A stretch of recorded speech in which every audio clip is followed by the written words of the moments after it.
बिस्मिल्लाहिर्रहमानिर्रहीम। अस्सलाम वालेकुम नाज़रीन, मैं हूं नवी सती और आप देख रहे हैं हमारा digital platform capital one TV. बात करेंगे इस वक्त जो मुल्क की सूरत-ए-हाल है। आपने देखा होगा काबीना तकरीबन आधी वज़ीर-ए-आज़म समेत वो लंदन में मौजूद है और लंदन में भी उन पर बात हो रही है कि जहाँ पर उन्होंने मुलाकातें करनी थी वहाँ से भी वो छुप गए हैं, डर गए हैं क्योंकि एहतजाज शुरू हो गया है। यानी हो वो एक तरफ से इल्ज़ामात हैं, दूसरी तरफ से सवाल जवाब है। DGISI इस वक्त बड़े अहम 3 दिन उनके वो तकरीबन हो चुके हैं, वो वहाँ पर मौजूद हैं वाशिंगटन DC में और बड़ी अहम मुलाकातें उनकी हो रही हैं। इस खित्ते के हवाले से कहा जा रहा है जो अभी न्यूयॉर्क में कॉन्फ्रेंस होगी वहाँ बिलावल भुट्टो भी जाएंगे। तो अभी तक इस अलामिया कुछ सामने नहीं आया, अब शायद वो वापस आएंगे तो अलामिया सामने आएगा। लेकिन इस वक्त आप ये देखें कि वज़ीर-ए-आज़म, काबीना यानी और फिर DGISI दोनों मुल्क से बाहर हैं। एक ग्रुप अमेरिका में है और एक ग्रुप लंदन में है। तो इसी से आप अंदाज़ा कर सकते हैं कि गैर मामूली हालात इस वक्त पाकिस्तान में मौजूद हैं।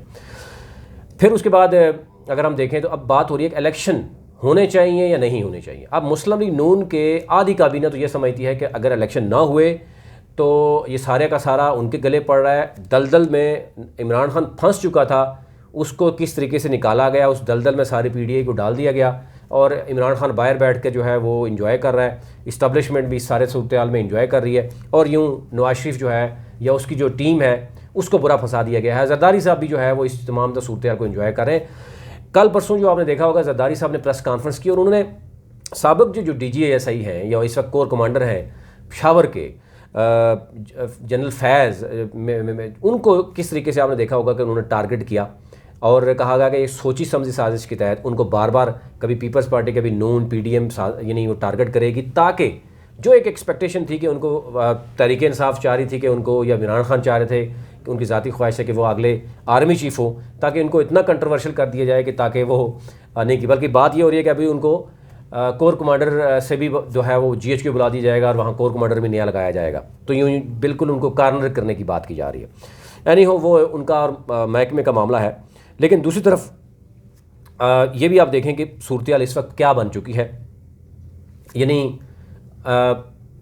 ज़रदारी साहब कॉन्फ्रेंस कर रहे हैं, प्रेस कॉन्फ्रेंस, वो भी साबिक DGISI के ख़िलाफ़।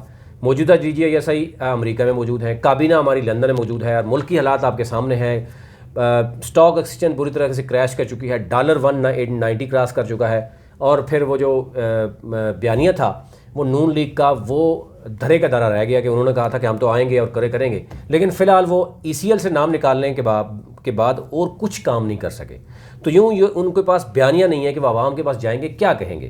तो ये एक इनके पास इशू आ रहा है कि अगर हम अभी से भी आवाम के पास चले जाएं और हम कहें जी देखें जी IMF ने हमें ये कहा, हम नहीं मान रहे IMF की बात, तो शायद कुछ बयानिया उनको बच जाए और वो हम आवाम में चले जाएँ। अदरवाइज़ उनके पास अगर वो IMF से भी वो ले लेते हैं और उसके बाद 2-4 महीने और लगाते हैं, उसमें ज़रदारी साहब तो खुश हैं, वो तो चाहते हैं कि उनकी सिंध में हुकूमत पूरी हो, वो तो अपनी हुकूमत को एंजॉय कर रहे हैं। लेकिन नवाज शरीफ पंजाब में और फेडरल में बुरी तरह से जो है वो उनकी टीम जो है वो फंस चुकी है। शाहिद खान अब्बासी नाराज़ हैं और बारहा इनको कह रहे हैं। ख्वाजा आसिफ के बयान आपके सामने हैं, वो समझते हैं कि अभी हमें इलेक्शन में जाना चाहिए और नया मैनेट मिलना चाहिए। और इमरान खान जिस तरीके से आपने देखा होगा कल भी जलजेला में जो फवाद चौधरी की गुफ्तगू है बार बार चलाई जा रही है। उन्होंने कहा जी कि जो मौजूद है यानी डाका डाला गया गवर्नमेंट पे और चौकीदार जो है वो अगर खामोश रहेगा तो बात तो बनेगी। तो यूँ यानी दबे अल्फाजों में बहुत कुछ हो रहा है। लेकिन इमरान खान ने जो कहा कि जो मीर जाफ़र मीर सादिक जो मुस्लिम लीग नून असम्बली में ये कह रही है कि ये मीर जाफ़र मीर सादिक किसको कहा जा रहा है, आर्मी चीफ़ को, और इमरान खान को उसको क्लियर किया कि ये मैं शहबाज शरीफ और नवाज शरीफ को कह रहा हूँ। तो यूँ आप अंदाज़ा कर सकते हैं कि इस वक्त इस्टबलिशमेंट को बहुत ज़्यादा ज़िम्मेदारी यानी का रोल प्ले करना होगा। ये भी कहा जा रहा है कि जुडिशरी जो है, ब्यूरोक्रेसी जो है, नैब है, इलेक्शन कमीशन, ये सारा का सारा इस्टबलिशमेंट इसको जो है वो प्ले करती है। तो इस्टबलिशमेंट अगर इमरान खान बार बार क्यों कह रहे हैं कि इस्टबलिशमेंट रोल प्ले करे और इलेक्शन होने चाहिए, तो अब इस्टबलिशमेंट अगर रोल प्ले करती है तो फिर भी पोजीशन चाहेगी कि जो इस PDI की हुकूमत चाहेगी कि वो रोल ना प्ले करे। तो यूँ एक बहुत बड़ी खिचड़ी है। उस सारी सूरत-ए-हाल में फ़िलहाल जो गवर्नमेंट मौजूद है उसको बड़े खदशात नज़र आ रहे हैं और जो वक्त ज़्यादा देंगे इमरान खान जो है वो टीम और आवाम के अंदर जो एक चीज़ नज़र आ रही है कि इमोशनल जो एक अटैचमेंट खान के साथ है, वो ये शायद ये समझते हैं कि जब तक खान दोबारा प्राइम मिनिस्टर नहीं बनेगा उस वक्त तक वो सुकून से नहीं बैठेंगे। तो ये सूरत-ए-हाल जो है वो मुस्लिम लीग नून या PDM के लिए मज़ीद ख़तरनाक हो सकती है। अभी तक के लिए इतना ही, मज़ीद जो इसमें अपडेट आएगी वो भी आपसे शेयर करेंगे। चैनल को सब्सक्राइब कीजिए ताकि हर नए आने वाली ख़बर आप तक पहुँच सके।